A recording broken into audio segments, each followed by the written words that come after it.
Hi, this is Sam Gruber for CSP. Welcome to another installment of my favorite Jewish buildings, places, and spaces. Today we're journeying to another hemisphere. We're going south to Argentina. And in some ways, this episode will be a little different than others because usually I've been exploring with you buildings that I'm very familiar with. But today we're going to see a synagogue in Buenos Aires that I've only visited once, just earlier this year. But I was so astounded, and it's so little known to my usual audiences that I thought you would enjoy taking this visit with me. So come along to Buenos Aires, and we're going to see the Templo Libertad, one of the flagship synagogues of the Argentine Jewish community. Argentina has one of the largest Jewish communities in the world, but to Americans and to, I think, most Europeans and Israelis, it's not very well known. It's far away. It's a long flight. It was a long flight for me from Syracuse, New York, to get to Buenos Aires, but it was worth the journey, and I'm looking forward to future visits. The history of Jews in Argentina is different from Jews in much of the rest of the Western Hemisphere. Yes, it is a community of immigrants, of Jews who came from Europe, but the circumstances and the time in which they arrived is somewhat different from what we experience in the United States, for example. There's this common misperception, because Argentina is a Spanish-speaking country, that the Jews in Argentina must be Spanish. They must be Sephardic, with origins in the Iberian Peninsula. But of course, that's really not the case, because as we know, when we think about it, Jews were not allowed to emigrate to Catholic Spanish countries or parts of the Spanish Empire for many, many centuries after they were expelled from Spain. If they did so, they risked their lives. So there was very little legal emigration from Spain or from Europe, any place in Europe, to the Spanish-speaking countries, what would be the Spanish-speaking countries of Central and Latin America, until centuries after they were discovered and settled by Europeans. In the meantime, many Europeans had settled in the 17th, 18th centuries in North America and in the Caribbean, in those areas that were controlled by Holland and England, which had Protestant governments and were much more accepting of Jews. Now, there were Jews who came to Latin America, to South America, but they came as hidden Jews, crypto Jews, so they couldn't create and sustain communities. And what we know of them is fragmentary, and there are legends and there are rumors, but it really isn't history. The history of Jews in Argentina begins only when you have an independent country, after the South American countries asserted independence from the Spanish Empire, and they opened their doors to a wider population. So in the 19th century, in the early 19th century, we begin to get a slow trickle of Jews to Argentina. But even then, Argentina was far away. Not as many Jews were coming there as to some of the countries in the northern part of the continent, which was easier to reach and more connected with the Caribbean cultures, the earlier Caribbean societies, and also America, the United States to the north. So we have an existence of an Argentine Jewish community by the mid-19th century, 1850s. Probably there had been Jews coming there as early as maybe 1810, 20, 30, mostly from France and from Germany, from Western Europe, and they were parts of trading networks, but the numbers were very, very small. It's only in 1876 that Argentina officially authorizes the exercise of religions other than Catholicism. So those Jews that had been arriving in the mid-century were finally able to create religious institutions and officially practice Judaism. And then there was a rapid rise in population in the late 19th century as many more Jews from Eastern Europe began to arrive with essentially the floodgates of immigration opened in the 1890s and continuing well past the period when immigration ended in the United States because of laws that closed the doors in 1925. The arrival of Jews from Eastern Europe, particularly Russia and Romania, came as a steady flow, really up until World War II, and even then, people could trickle in. It was easier to get to Argentina than into the United States. So, what does that mean for synagogues, for architecture, for the built heritage of a community? Well, it's interesting. Initially, Jews spread out throughout the whole country. And even in the first waves of sponsored immigration in the late 19th century, the donors who were paying for Jews to come to America and were really funding the creation of new communities. And these were Baron de Hirsch from Europe and the Alliance Israelite Universelle from France. They were putting their efforts into creating communities spread across the plains of the country. It's a big country, to create sort of agricultural colonies in which Jews could own land, farm land, and really create a different type of society. They were really against the idea of recreating the densely populated urban centers where Jews had suffered in poverty in Europe, and they imagined some kind of new idyllic existence for Jews. There were also such colonies in the United States. We may talk about them at a later date, but in Argentina, it was the major effort in resettlement, and there were just dozens and dozens and dozens of these colonies created across the country from the 1880s onward. It didn't work so well, although these colonies did survive for many, many decades, and there's still a few out there. Many of them are now in ruins, and they're old synagogue buildings that one can visit. I haven't seen them yet, but a colleague of mine has been documenting them this year for a doctoral dissertation, and maybe we'll hear from Michele Migliore sometime in the near future. But within 50 years, by the 1930s, most Jews in the country had migrated from these colonies back into the cities. And those who were religious, were attracted to larger synagogues. The biggest emigration came, as I said, between 1891 and 1896, when about 20,000 Jews from Russia and Romania came, and they mostly settled in Buenos Aires. And that's the beginning of the big urban population. And then by 1920, there were 150,000 Jews in Argentina. And again, most of them were living in Buenos Aires as the main city. Today, there are about 250,000 Jews in the country, and more than 2/3 of them live in Buenos Aires. There's been an out-migration in recent years to some extent because of the political situation, beginning with the dictatorship and the oppression of Jews, anti-Semitic policies of the military, and then continued economic crises in the 1990s and big security issues and the deadly bombings against Jewish institutions, first the Israeli embassy, and then the Amia building, the Jewish social service center and community center, in which so many people died, over 100 people in those two bombing incidents in the early 1990s. In recent years, things have been quite secure, and the population is fairly stable, but there is a steady stream of Argentine Jews going to Israel. Also, many have moved to Spain, where they can use their Spanish language for business and cultural opportunities, and sometimes they can apply for citizenship there too.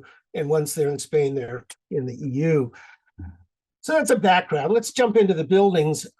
There are three big synagogues in Buenos Aires that were built before World War II, before the Holocaust, before sort of modern demographic and social trends. The one we're going to look at is the so-called Templo Libertad, or Liberty Temple. It's called that because of the street that it's on, not because it represents any particular aspect of Jewish liberty, but it's a nice confluence of name and aspiration.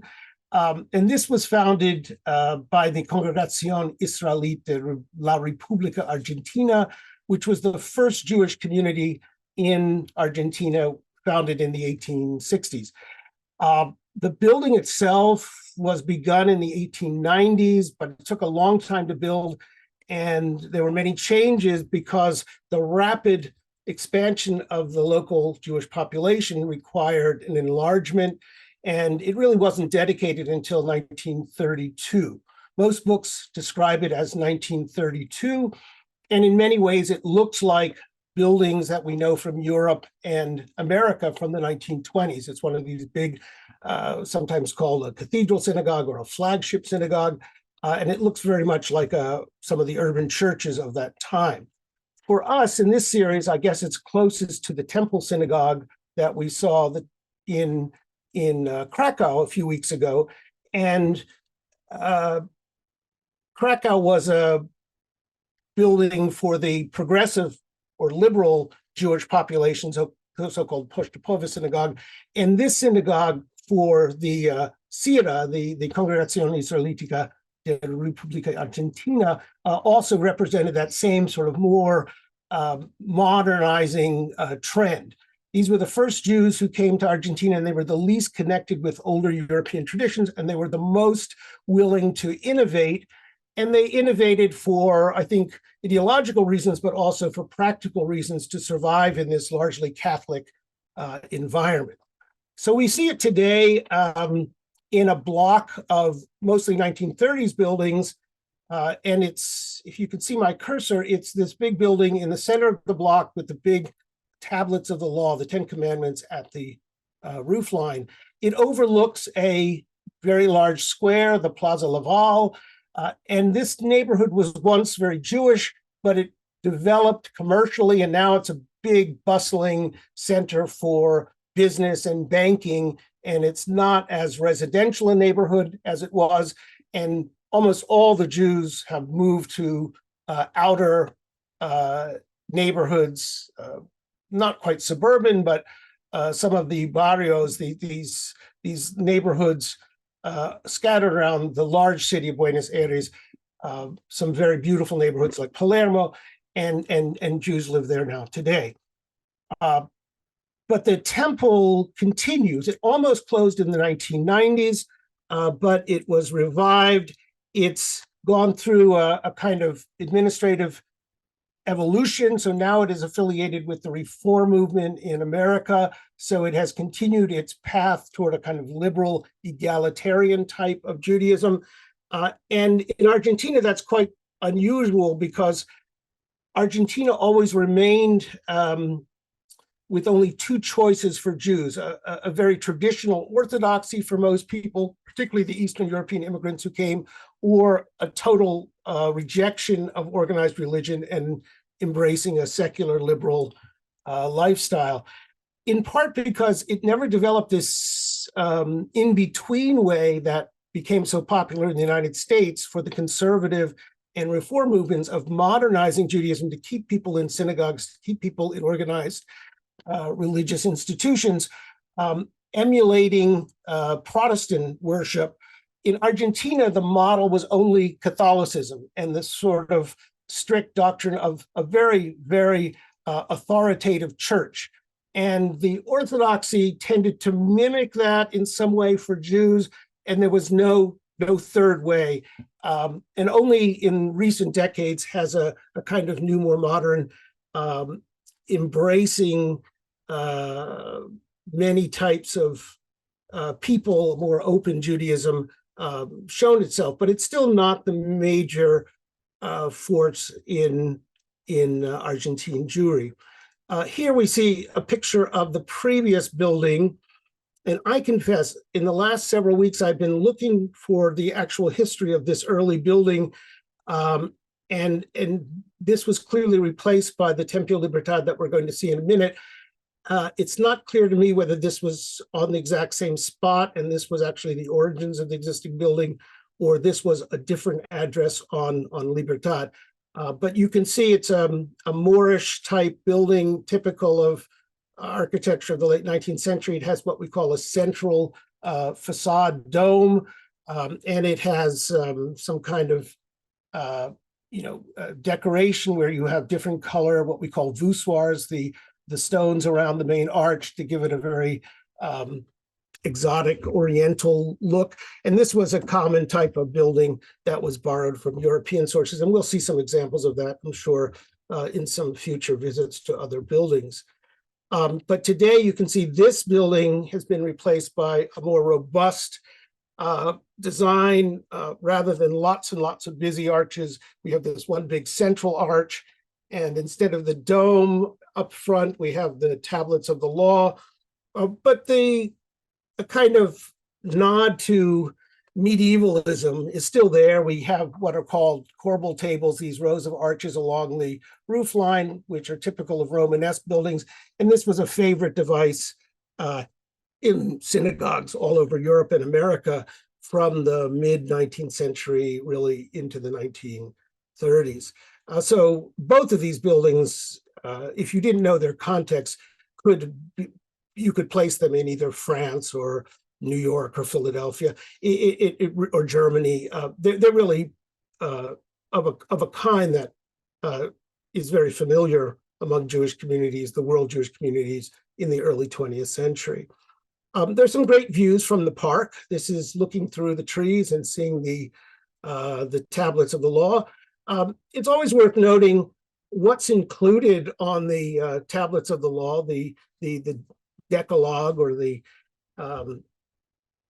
as it's known, the Ten Commandments. Here we see that the commandments are written in Hebrew, and that's usually a good sign of a traditional community. If you go to Prague, for instance, you'll see on some of the synagogues just Roman numerals on the liberal synagogues, which suggests a much more of a move toward if not absolute assimilation, at least acculturation. So here the Hebrew is still prominent, and we'll see there's still Hebrew on the facade and the inscriptions. But we also see the Magen David, the Star of David, which is interesting because in the 1930s, this already was a symbol adopted by Zionists, and we don't, for instance, see it in Reform temples much in the United States, which were anti-Zionist. There you'll still see the tablets, or you'll see the menorah, but you won't see the star very much.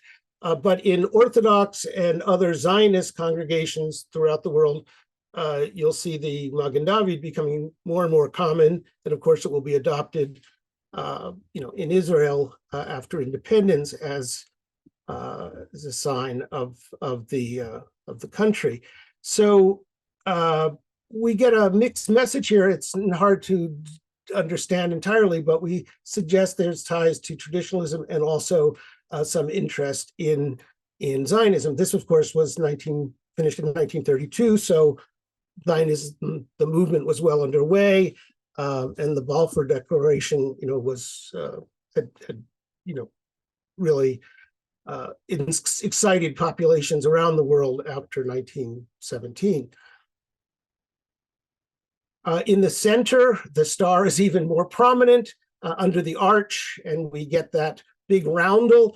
Other synagogues around the world that are church-like or medieval-like might have a rose window here. And in America, in the United States, we see many examples where we have a rose window, but the window is designed around the form of a star. So here it's solid, and then we have the name of the Lord written in the center, and then carved decoration all the way around. In the arch over the door, we have the hands raised with the priestly blessing in a gold mosaic, which almost looks like a Byzantine Christian mosaic. We don't find this too much in synagogues, but we find it in Catholic churches all over in this period. But it's the priestly blessing, and we get the inscription on the of the blessing on the side, and underneath we have the inscription of sorry, I got the full for my house shall be a house of prayer for all peoples, from Isaiah. And this is something that we're familiar with from Reformed congregations in the United States. It's very common, but always in English. So here, the passage is in Hebrew. So it's kind of an interesting situation. On the one hand, it's welcoming everybody, but it's really only welcoming those who understand Hebrew. So it's all peoples, but peoples who are Jewish. So here we get the priestly blessing, Yivarech Adonai Vishmarecha. May the Lord bless you and keep you. That's a motif that will continue through the decoration inside. On the sides, we get carvings of menorahs, which are a little bit Art Deco, but also recall the description in Exodus of the menorah from the Mishkan, and the decoration of the menorah seen on the Arch of Titus and in many ancient archaeological finds, flanked by palm trees, which suggest Eretz Yisrael, and then we enter the building. Now today, most people enter the building from the side into this lobby because there is a Jewish museum attached to this synagogue, and visiting the museum, which is open every day, allows you to also visit the synagogue. If you're going, be sure to bring your passport, because that's a requirement in all synagogues these days, pretty much outside of Israel and the United States, and increasingly in some of those places that's required as well. So you'll see that it's a ample lobby with some plaques with donors, steps going up to the upper galleries, because though this was a liberal congregation when it was founded, it was liberal in the European sense, which means though Reform, it still followed the entire traditional service, and women and men had separate seating, so women were in the gallery. That's not the case today in its Reform iteration, but initially Reform meant more about behavior rather than the actual content of the liturgy. There's this beautiful chandelier that hangs in the lobby, a mixture of stained glass with the star underneath, and then a series of reliefs of different symbols. There we see the priestly blessing again, we see the tablets again, we see the menorah, all of these themes that are recurring again and again. Off to the side, just where you would take the stairs up to the gallery, there's a list of donors to the original building. And it's interesting, if you look at these names, most of them are clearly Ashkenazi names. Many of them may come from Alsace, like the ones at the bottom, Weil, is a very common name in Alsace. But many are German: Furst, Garfinkel, Glaser, Glucksmann, Goldenberg. And that suggests that this congregation was more Central European, as were many of the Reformed congregations, the first congregations in the United States, reflecting the immigration of the 1840s through the 1860s and beyond, than Eastern European and the emigration period after 1880. And indeed, most of those Jewish immigrants who came in the 1880s eventually founded their own synagogues, and there is a big rival synagogue to this one, the El Paso Synagogue, which was built just about the same time, and that is the home of the more traditional Eastern European Orthodox Ashkenazi congregation. So here we're looking from the lobby for the vestibule through the doorways into the sanctuary, and we have another inscription. It is none other than the house of God. And this actually continues over to the other doorway, and it's the full passage from Genesis 28:17, and this is the gate of heaven. These are very conventional inscriptions for synagogues, so there's nothing unusual here. Here we have the menorah again, very much like some of the reliefs coming out of archaeological excavations in Palestine at that time. Now we look inside and we see the women's gallery over us. We pass underneath, but we can see that the gallery sweeps around three sides of the building. And then we're led down a central aisle to a combined bema and ark underneath a big apse with a gold mosaic. So it's very church-like. It's not the traditional Ashkenazi arrangement with a central bema, which usually has two aisles, so it's not quite as axial. This is very, very directed, and we're taken forward, although we expectedly we would sit off to the side in the various pews. This is a view from the women's gallery up above, and I want to emphasize that though the women were separated here initially, the views were quite good, and they didn't have big barriers. There was not a big mechitza, a screen that blocks their view. They can see everything and hear everything, and they can actually be seen from down below.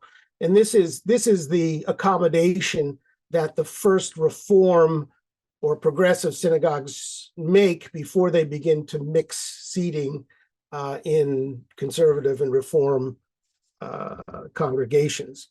You can see that the bema area in front of the ark, while it is not central, it's still very ample, and there would be a number of people able to assemble there. And it's some beautiful materials in the ark. There's a kind of red marble, and then the decoration up above. There's an organ there. This is a very famous Walker organ that was installed in the 1930s.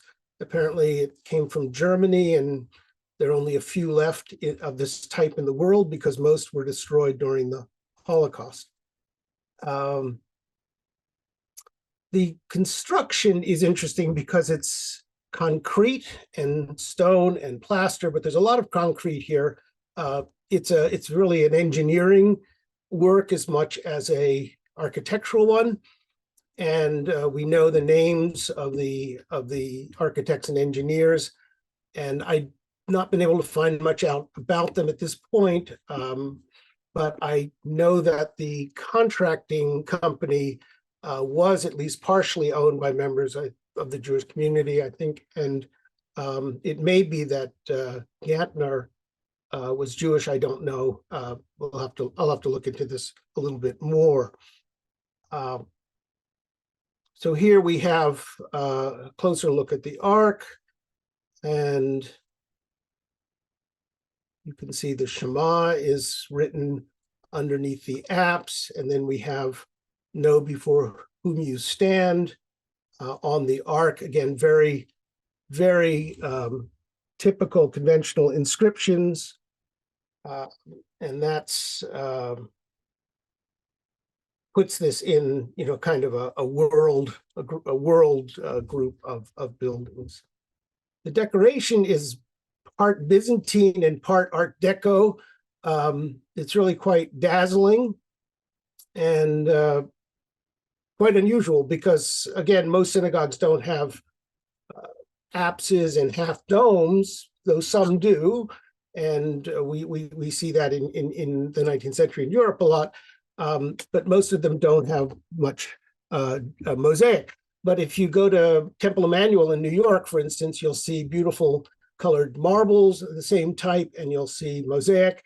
And the two buildings are roughly contemporary. Temple Emmanuel was a much bigger and more expensive building, but they're really cousins, if you will, architecturally. Just a little bit more detail. The vault is interesting. It looks like it's faced with stone, but I think it's probably a concrete vault. And it's a very spacious one. There's no interruption, and it allows these, by cutting into the barrel vault, the continuous barrel vault of the nave, it allows the placement of large windows in the upper levels. And the synagogue has some very fine stained glass, which we'll look at in a minute. So this is turning around, looking at the doorway the way we've come. And there you see this ample women's gallery that sweeps around. We have the Yisker, the memorial plaques, a little bit different than the bronze plaques that many people are familiar with in America, which became popular in the 1920s. These are little carved, I think they're marble or limestone plaques that can be put in or removed. These are the stairs going up. There are stairs on either side to the women's gallery. And we turn and we see a few more steps. The benches are stacked, which gives everyone a better view. And it focuses everyone's attention toward the main sanctuary. We have these cast block capitals with Jewish symbols, meaning that they're not carved individually, but a mold would be made, and then a kind of concrete mix would be created, or a tile ceramic mix. I think these were, I knocked on them. They seem to be more stone-like than ceramic. And this was very common building technique in all sorts of architecture in the 19-teens, 20s, and 30s. Decoration on commercial buildings, religious buildings, civic buildings, you get a repetitive patterns, and it's all done with this cast block. But here, somebody obviously carved the original, and we get Jewish symbols, and then a kind of interesting sort of mix of floral and natural designs. Looking across from the women's gallery to the side on the other view. And here's some of the windows. The windows, I spent a lot of time looking at these windows, and I'm quite flummoxed, and I've been trying to find out something about them so far without success, but I'm sure somebody in Buenos Aires must know. The themes themselves, many of them are quite unusual for synagogue stained glass, and some of them are identifiable, like this one right here in the center of the boat. It actually says in Hebrew Zebulun, and this is the sign of the tribe of Zebulun, but usually you would find it with 11 other windows or 11 other plaques with the decorations for the other tribes. But here, that's not the case. And then we get a stairway, which may be Jacob's ladder, and we have a kind of vision of the temple. So it's not clear to me how or why these particular themes were chosen, but they're they're interesting, and they deserve a closer look and closer study. For the men down below, they didn't get a good view of these windows because looking up, they're very hard to see. The details hard to see, but the women in the gallery could look across or look behind them, and they would see some of that decoration. Now, I'm just throwing this in because one of the things that really excited me going to the synagogue and the adjacent museum was the collection of paintings by the Polish social painter Maurycy Minkowski. Minkowski was a remarkable painter of the late 19th, particularly early 20th century, and he's known for his scenes of refugees from various pogroms and other misfortunes in Eastern Europe at the time. He was in Argentina, though, when he died in 1930, and there had been a big exhibition of his work, and he's buried. I may have a picture of his gravestone in the Linari Cemetery, which I went to visit, do a pilgrimage to his grave. But most of these all of his paintings stayed in Argentina, which was terrible for his reputation because he was largely forgotten because his work wasn't in Europe anymore. But it was great for us today because if they'd been in Europe, then most of them would have been destroyed in the Holocaust. So over 40 of his paintings are in Argentina today. Many of them are at the YIVO archive, but a few of them are in the museum here at the Jewish Museum next to the synagogue. And this one I love because it's a rare instance of a painter choosing the subject of a woman in the women's gallery of a synagogue for the subject matter. And this is an Eastern European synagogue. It's an older synagogue. It's not really an Argentine synagogue. It's not like the one we're in, but I just wanted to show it to you, to put a woman in this particular place. I always ask, where were the women? What was their experience? How many stairs did they have to go up? What could they see? What could they hear? In this synagogue, it wasn't so bad, but in others it was more difficult. Let's just quickly go and look at some of these stained glass windows, and you'll see the scenes. This is the one I mentioned about Zebulon. Up top, it has an interesting image of an open ark with the scrolls placed horizontally, and it's flanked by two birds. This is clearly a copy of an image found in the Jewish catacombs in Rome, which was known and published. So it tells us that the artists were looking at Jewish sources, but not too much more. Here you can see that same design with birds and the open ark. Here's the image I mentioned of the steps going up to the firmament, and presumably this is what Jacob sees in his dream, but it may be something else. Here we have a garden. Here we have a image of what is presumably the temple, and all of these are filled with vegetal images, all different sorts of plants. This one looks like an artichoke, I'm not sure, on the left. They deserve more study. I have not found that they've been published anywhere.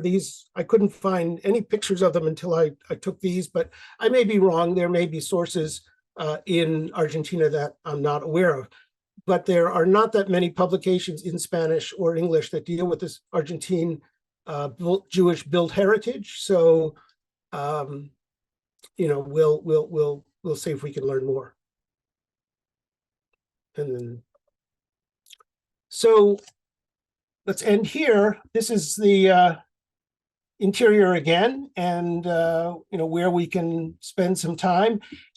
It's a very peaceful space. I had a nice visit there. I was with my daughter, and we found it a very peaceful, soothing place to visit and rest on a very, very hot day. I encourage you to visit if you go to Argentina, and this place is the easiest of all the Jewish sites to see because it does have regular hours. You pay a fee, there is a ticket, but you can go at any time and just show your passport. But there are Shabbat services here as well, which you can attend. And then there are also several other synagogues, the big Ashkenazi synagogue, the big Sephardic synagogue, and then many, many new smaller shuls in the Orthodox communities that are scattered around the city. So thank you for joining me on this visit to the Libertad Temple in Buenos Aires. It's a great place to visit, very welcoming, easy to gain access to. There are other sites as well in Buenos Aires. You need to call and arrange in advance for permission. There's lots of Jewish life in Buenos Aires. It's one of the largest Jewish populations in the world. You can find everything you need to be a Jewish tourist, to be a Jewish visitor. But if you're not particularly observant and just want to look at some great architecture, there are several places to see as well. There's also a very rich memorial landscape, which we're not exploring today, but there are cemeteries of great interest. And then, of course, more sadly, there are a lot of memorials to Holocaust victims and also the victims of the terrible bombings of the 1990s, which are both in Jewish places, but also in very public places in Buenos Aires, where everybody can see them and remember. Thank you for joining me. Sam Gruber for CSP.